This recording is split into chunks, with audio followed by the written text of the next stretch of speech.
At 4ZZZ, we acknowledge the traditional owners of the land on which we broadcast. We pay our respects to the elders past, present and emerging of the Turrbal and Jagera people. We acknowledge that their sovereignty over this land was never ceded. And we stand in solidarity with them.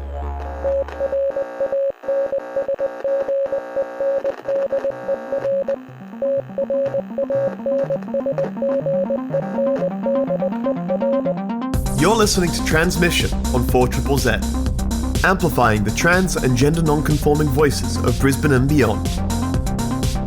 You're listening to Transmission. I'm Brody. I am your host today, and I'm a bit discombobulated, and I am joined in the studio by the incredible Bette.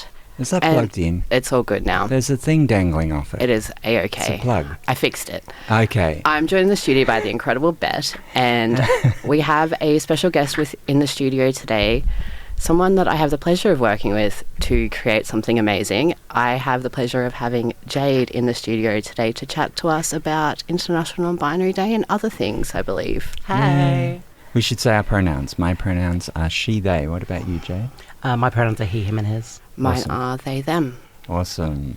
So simple. So easy it's so easy, yes. So we're all a bit discombobulated today because, Jade, you had trouble parking and there was bad traffic. Yes. I am not a morning person like you, Brody. And I got stuck on a train between two stations, so... So, Brody, you're going to bow out for a sec while Jade and I talk, but I want to talk to you about Non-Binary Day too. Can we do that? Yes, we definitely can. So you two have been running it for 7 years together and 8 years overall. Jade, you started it 8 years ago? Yeah, right? Something like that. Like a few of us have sort of come together 8 years ago and decided we needed to have an International Non-Binary Day celebration here in Meanjin or Meanjin.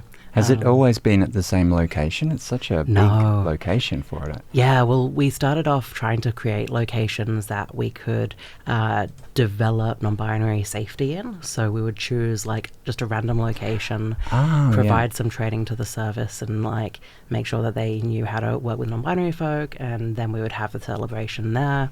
But then each year it got bigger and bigger and bigger, and we just couldn't fit into the smaller locations anymore. So I just remember when I first got here, it was in the valley. I didn't make it that year, but that was a smaller location, was it, Dan? Yeah. That was, definitely a smaller location. We had it there for 2 years, I think, and then I think the second year the kind school next to Backdock allowed us to use their outside space for like a low sensory zone, so that was great. That was really good. Oh, awesome. Is there a low sensory zone this time? Yeah. At Yuggera Hall we have so many different spaces that we can use. That's right. So there's some rooms inside where you have like cushions and stuff. Yeah, okay. That's where I'll be taking a nap, I'm sure. Yeah, as probably. always, every year. Wouldn't you nap in the blowhage pool? Or the blowhigh pool, I should say. Yes, I have done before, but, I think there's always a point where it's such an exciting day where everything is a lot, and I'm just like, I just need to have a nap right now. There's no one around me.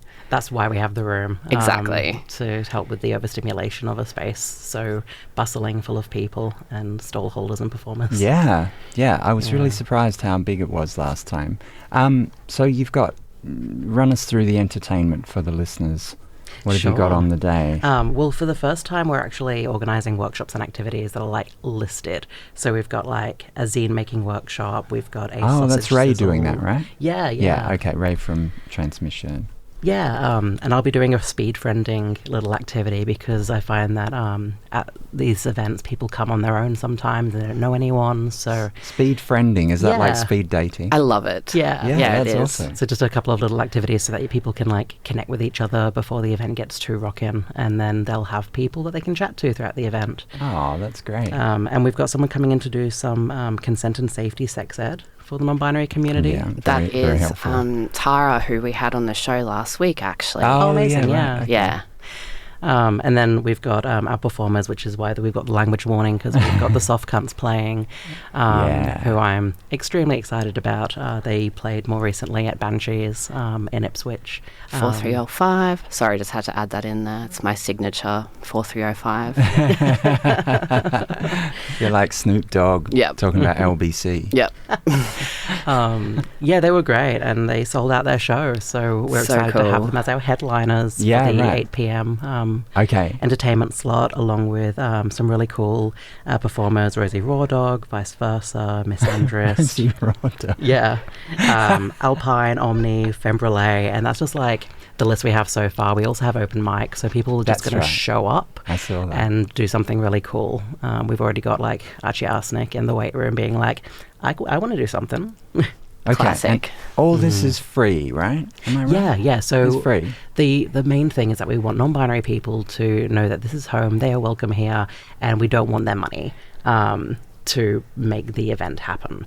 However, if they have any supportive binary friends, allies, anyone who wants to come along and enjoy it as well, and they would like to donate to make sure that it keeps happening, we really appreciate that. Can I ask, if it's not too invasive a question, how on earth do you put this together without charging any money? Do you get funding? No, we just cry a lot. We just cry and we just hope for the best each year, and That depending works, what we get donated Yeah. to us the previous year, that'll allow us to put on the event the year after, basically. Wow. Yeah, and the first couple of years we had like $200 for the event, and we would just find a venue that was happy to host us for free and do whatever we could with community, beg, borrow, steal. How many people came the first couple of years? Gosh, so many. It was ridiculous. Like we were packed into a tiny little bar / it ended up being a tattoo studio, so like it was very small. We had a lot of markets. It was much bigger than we expected. We were kind of aiming for house party vibes. Yeah, right. And it was more festival vibes. Yeah. And then each year it seems to $200. have gotten bigger and bigger, and we've been able to put on something that's so incredible and allowed a community and stuff like that. So here's hoping that it'll go well this year and we can do it again next year. Surely. Well, I feel like the thing is we are just a small group, a very small group of like disabled neurodivergent folk who are just trying to like make a space, and then everyone who attends is what creates the space. Yeah. So if people have stuff to bring and to like experience, that's what creates that dynamic. We're just making the space happen. Remind us all when this is on. The 6th of September. Normally it's in July as of, the actual International Non-Binary Day, but we were able to push back our event to September. Yeah, I was a bit confused about that. I feel like these events keep like shuffling around on the queer calendar. Yeah, it was just we didn't have, being a small group of volunteers and having other things within our lives, we didn't have the capacity of that in leading up to July to be able to do it. So September is what we've ended up with, and I think it's going to be a great day. Yeah, so excited. I'm sure it is. Yeah. That's a Saturday, is it? Yes, a Saturday. Okay, awesome. And there will be markets as well. So we've got lots of market sellers. We have market 41 stalls. market stall holders who have signed up. It's crazy. And there's still people who are just going to show up on the day and set something up. Cool. These are just the ones who needed like specific information and like gazebos. Yeah. Amazing. It's like and they're selling like art. What else do they sell? I always notice the art and like the badges and stuff like that. I think there's clothes designers that will come along. Such a variety. It's just like everyone's non-binary, selling non-binary wares, and like, we've had like terrariums, we've had clothing. Terrariums? Yeah, that was really cool. It just changes year after year. Some people, this is their very first time selling their stuff at a market, so it's a great like intro into how to do it and what to expect. And they can just like pack up and go whenever they need to. So if they get overstimulated or need to take a break, that's totally fine. Cool. And there's no age restrictions, obviously? No, not until the 8 p.m. show. Then it's 18 plus because some of the performers are a little bit raunchier. Right, yeah. So it is a family-friendly event where one of my most wholesome moments from Non-Binary Day, I think it was last year, was these parents brought their young non-binary kid, and the kid was just so happy because they said to me, they were like, there's older people just like me here. Yeah. And they were so happy. And at that same point, they came back for a little bit later and said to me, they're like, do you like my dress? This is the first time I've ever worn my dress. And I was like, oh, darling, that is an incredible dress. They did look absolutely fabulous. So just like things like that is creating a family-friendly community environment for not just the older non-binary people, but the younger ones as well. So I think that's one of the best things about it, I feel. It's beautiful. Totally. We've even had parents who have been supporting the non-binary kids coming along and being like, oh, this is my community too. Yeah. And just coming to that realization. That is amazing. Okay, well, 2 local heroes in the studio here. 3 actually, Bette. 3. Thank you. I do want to just shout out Kit as well, who Yes. is the whole reason that non-binary day is a thing here in Meanjin. Kit. It was their idea. It was their idea. They were like just so keen to see something happen after non-binary folk were just sort of pushed to the side, and trans femme folk in particular just ongoingly pushed to the side at different like gendered events, and they were like, we need to do something, and so we're just doing this in their dream. So good. We are. How many genders are there? I don't know. I just got here. You're listening to Transmission with Bette, Brody and Jade, and Bette is going to have a chat with Jade for some further information about both Jade and non-binary day. I'm Bette, pronouns she, they. I'm with Jade, pronouns He, him. Yeah. So Jade, actually I was going to move off from non-binary day and talk a little bit about how you came to be the fabulous Jade that we all know through the scene. I see you around so much. I see your fingers in all these pies, and you have these fabulous queer parties. And and also I've heard that you ran for several years social groups in the Gold Coast for young, was it queer or trans kids? Both. Yeah, right. Yeah. Okay, so that was through the Wesley Mission. So QSPACE back in the day through Wesley Mission Queensland. How did you get into that? Is this something that you've kind of always done, or like been so into supporting your community? It's always been a dream, but I didn't realise it was a possibility. I studied to become a high school teacher, so I always wanted to be able to support queer kids in particular, because I felt like that wasn't around when I was going through school, and I was like, well, if my teachers had been more supportive, it would have been great for me, so maybe I can be that for other people. But then being a visible trans person in school seemed like a really scary thing to do and not super safe for me. So after getting the degree and trialing that out, trying to be stealth for a while, which didn't fit my vibe. No, I can see why it wouldn't. Yeah. I kind of just stumbled into a like part-time role helping out with QSPACE. And did you quit your teacher job? So did you actually end up working as a teacher? No, so I finished my pracs, got all of my papers, and then put them in a box, put them under the bed, and was like, ugh. Yeah. I was like, well, how else can I work with young queer people? And I had this dream about like getting a big queer bus and like going to schools and being like a presenter at school so that I could talk about queerness and like hang out with queer kids that way. But that also seemed like a tricky route. Yeah, and then I found out about QSPACE and that they were looking for someone to help out with the groups. So I went down there, and it was like a youth psychosocial program that was really great, and had been going for 17 years when they finally lost funding entirely. So they lost funding, like, I think it was 2 or 3 years ago? Yeah, right? 2 or 3 years. Time merges together. They lost funding, and then they were able to, Western Mission Queensland were able to get a little bit more funding to try and stretch the groups out a little bit longer. So we went for a further year under a different name. And then, that funding was entirely wrapped up, and the Gold Coast was just empty of youth support services for a while. Yeah, so I noticed that one has started up recently. Yeah, the Lavender the only one?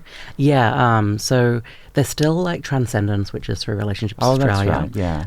And they have the Gold Coast branch, which I also run, because again, fingers in so many pies, as you said. Oh, actually, you run it. Oh, that's right. You run the Transcendence night, but that's not for young people, is it? There's a different one for young people. No, that's 18 plus trans-specific. And the Lavender Corner, they've recently started up. Trying to fill that gap. Only downside is that it's all volunteer based. So the burnout rate when it comes to these sort of volunteer based services is just so high. Right. So it's so exciting to have it happening, but it's awful that it's not being funded. The incredible work and passion that goes into these programs. They're running groups every week. They're running a community dinner, sometimes multiple times a month for the general community as well. They are filling as many of the gaps as they can without any service support or funding, and it's just incredible. And it's a shame because those sorts of services are so important and vital to the survival of young people. Yeah, totally. So At what age did you come out? Oh gosh, I came out like so many different times. Yeah, it's a bit of a vague question, I guess. Yeah, my poor parents. I think like I started questioning stuff around 13, but like I'm still like learning about myself every day and figuring out new parts of myself, which is delightful. Yeah, you said something interesting. Seem to remember we were in training recently, and we were going around saying our pronouns, and you said your pronouns were he, him. And I forget what the story was around. Can you say again? Sure.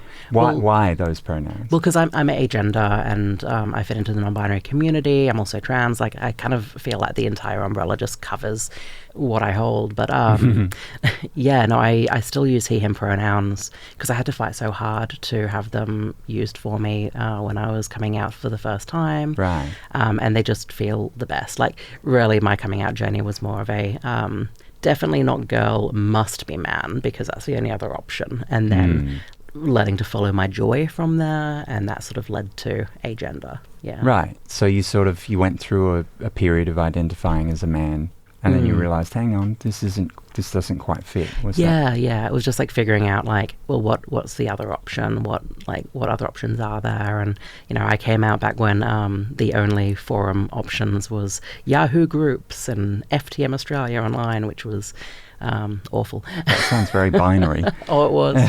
Yeah, no. But funny enough, I actually ended up going to Open Doors as a young person to their very first Jelly Beans group. Their very first one? Yeah. Oh my God. How long ago was that? Time. So long. I feel like So you were like 15 or something? Yeah, I was probably like 15, 16. It was in the 2000s, right before the 2010s. Wow. And that was when Jade, is that how you met my partner? And that's how I got involved within Non-Binary Day, because Josie went to New Jade in a younger days. So right. Yeah, I just had to add that in. That's awesome. Thanks. Yeah, and like going to uni, I became the queer director, and so I've just been like involved in the queer community so much since I was able to find it. Hang on, you just said you were the queer director. Yeah. What's a queer director? It's like a student university? Union thing where you run like the queer collective. Okay. But I had to sign a stat deck saying I am legally queer, which was so funny. There should be a movie of that, Legally Queer. Oh my God. Well, that was in the How do you prove that you're legally queer? I just had to sign a stat deck saying I am queer. And then someone had to sign it being like, yes. Yes, you are. That is true. Okay. Yeah. Very affirming. Yeah. I mean, I probably should still have a copy of that stat deck, but I didn't. framed. Yeah. Basically, what happened was I went to uni, found the community, ended up leading the queer collective for a few years, drove it into the ground because I'm terrible at organising, undiagnosed ADHD. People tell me, no, you were great. But I'm like, no. It was chaotic. It was so much better before me. And then, I ended up with QSPACE, started up their Q Plus program, which was the 18 to 25 age group one. Then when we lost funding, I moved over to Headspace and started Tea Time, and then Tea Time got cancelled, so I moved back to Wesley. So it's just been like community space after community space. Yeah, and now you're at Open Doors. Now I'm back at Open Doors, which is amazing, full circle to work there. Yeah, right, okay. Many years later. And I get to facilitate Jelly Beans sometimes, which is wild. Yeah. Because, that helped me with my journey. Totally, I'm sure it did. I see how it helps other young people. I just love queer youth spaces. It's just so important to me. Yeah, and you can see how their faces light up sometimes. We were having that talk earlier where Brody mentioned that someone came to Non-Binary Day, young person, and how their face lit up. And you see that at Open Doors sometimes too. You do. They can hardly believe that they're finally there. It's like the promised land. Well, they want to be there. Being in a school when I was doing that sort of prac, the kids didn't want to be there, and so you were finding lots of difficulties with engaging and connecting. Yeah. But you go to one of these groups and everybody is so happy to be there. Totally. They actually listen to you when you ask them to pack up and stuff. The joys of it. Yeah. Open Doors Youth Service is a Southeast Queensland support service for lesbian, gay, bisexual, transgender and or intersex youth aged 12 to 24 and their families. Open Doors believes that all young people have the right to explore, experience and express their gender and sexuality in safe and supportive environments, and offers a range of programs and counselling services, as well as support services for parents of LGBTI youth and community education and training. For more information, visit their website at www.opendoors.net.au. Sponsors of 4ZZZ. Jade, I think you, like me, are obviously, I mean, like all of us, you're deeply concerned, I'm sure, about the political situation for trans people, especially in Queensland right now. Yeah. And probably especially for young trans people in Queensland. How do you think that the so-called pause on gender-affirming hormones has affected the young trans community? Look, real rough. One of the things that I've noticed is that there's a bit of a focus on the 491 people who were on the wait list. And I'd just like to reflect that that's just people who had been supported enough to be able to get onto that wait list. And that's a really huge number of young trans people who are supported enough to be able to be there. But that just means there's so many more trans people who would have benefited from that sort of gender-affirming care, who may not have the support to be able to get to that point, who are just out there hearing about these pauses, seeing the impacts and maybe not getting the support that they need from services and stuff because they don't know about them. Yeah. Yeah, that was my first thought when the 491 branding kind of took off. I was like, yeah, well, that's part of the story. I mean, it's a huge part and it's really significant, but there's just so much more as well. Yeah. Like, that's the tip of the iceberg. Yeah. Yeah, so, but you were saying earlier you think that the ban has kind of had effects outside of the young trans community too. What kind of effects are you seeing there? Well, we are seeing the effects on the general trans community worldwide with how things are going generally, but then seeing it come to Queensland, not only is it having effects on the people that are primarily affected, which is young trans people, but the roll-on effects, older trans folk who are then re-traumatised by their own memories of having to fight through systems that meant that, we had to wait for a year living in our affirmed gender before we could get access to hormones, like that sort of thing. Like, a lot of us have been through journeys that we thought our work would make better for the younger generation, and it hasn't. Or we've made, great steps forward to then have it paused. And I know for a lot of people, because it's only impacting public services, trans folk who were accessing private services are now worried that every appointment they have with a private clinician is going to take away from a young person who needs those private appointments now, because the public service doesn't exist for them. And so some of us are holding off on accessing our own medical care so that those wait lists aren't expanding. Yeah. Yeah, and I guess, as you said, the political climate changing worldwide is quite worrying to think where this might go next. I mean, because obviously they target trans kids first in order to kind of open up the territory so that they can move on and target the rest of us. That's what we're seeing in the UK, for instance. Yeah. It's scary, the way that the world is at the moment for trans people, and just for minority groups. Active genocide happening. There's no place for pause, and just scraping moments of joy is quite challenging. Some of the things that I like to remind folk who feel like they're not doing enough is that just existing in this world and staying alive is the biggest thing that you can do. It's the most powerful form of protest, and I've heard that voiced numerous times all over the internet as well, that just surviving is the biggest thing that you can do. I think maybe we forget. So, sometimes I'll berate myself for not doing more than I already do to help the situation, but then I'm like, well, I'm actually trying to deal with my own stuff here as well. I'm sure you know the feeling. Well, our existence, even just going to the shops, going to the chemist, it has impacts, it has flow-on effects. I have parents who come up to me in the underwear aisle at a Kmart and are like, thank you so much for existing. And I was that's such a weird thing to say to somebody, but I really appreciate it because they then you're very visible, I'm right? so I mean, visible. Yeah. you're. I mean, the listeners can't see you right now, but you are a riot of colour. Thanks. And every time I see you, you're a riot of colour.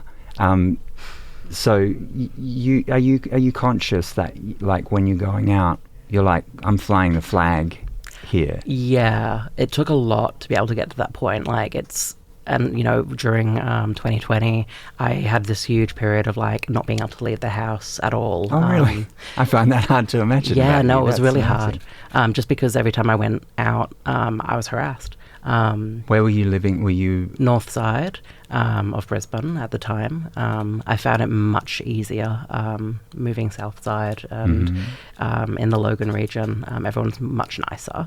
But yeah, every time I left the house, I'd be harassed, and it just meant that I didn't feel safe being on my own. So I ended up having to, like, link in with other trans people, and then we would go on errands together because safety in numbers. Yeah, right. Yeah. And but when you did go out, did you still dress very colourfully and like you were like, I'm just going to be myself, or did you dress down a bit? Yeah, well, even when I do dress down, I'm still super visible.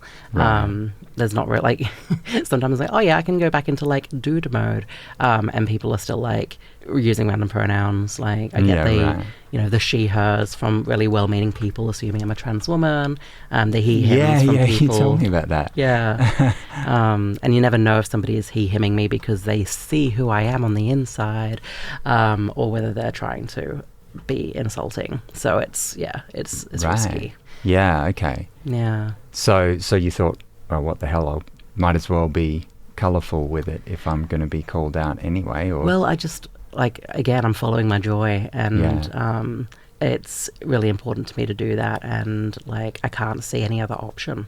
Well, I think it is quite revolutionary. I actually think, without wanting to be patronising, but I've often thought that transmasc people who present in a kind of a feminine way are kind of at the cutting edge of breaking up the gender binary at the moment.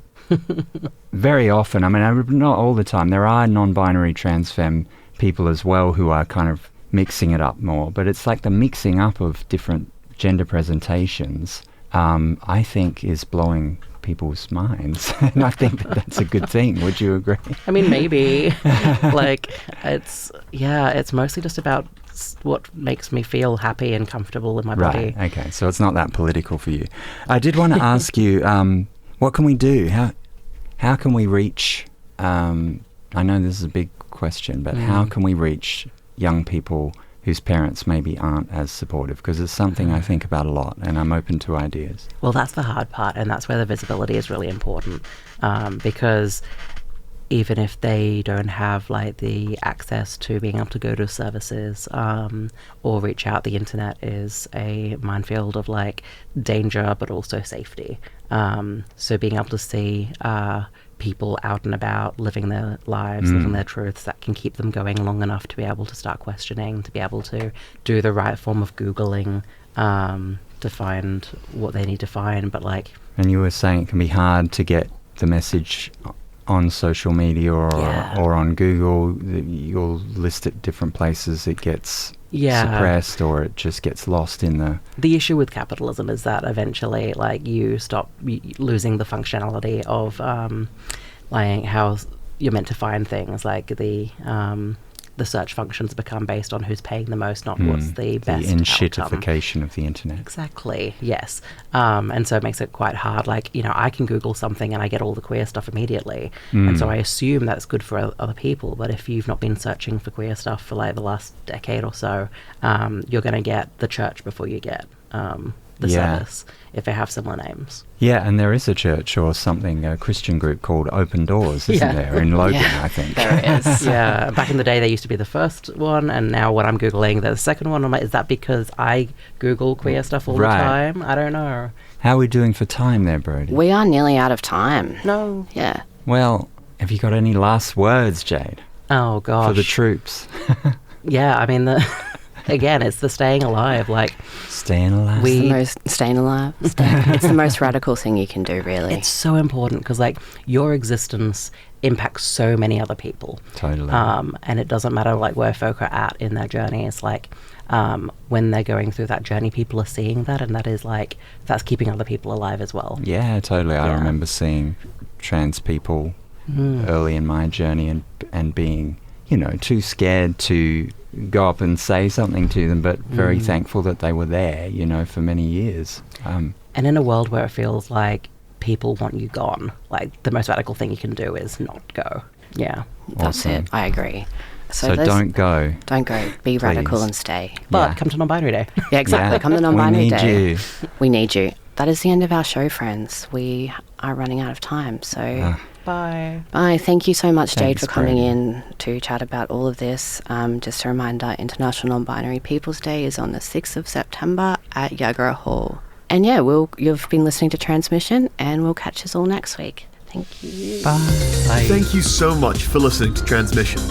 See you next Tuesday, 9 to 10 a.m. on 4ZZZ.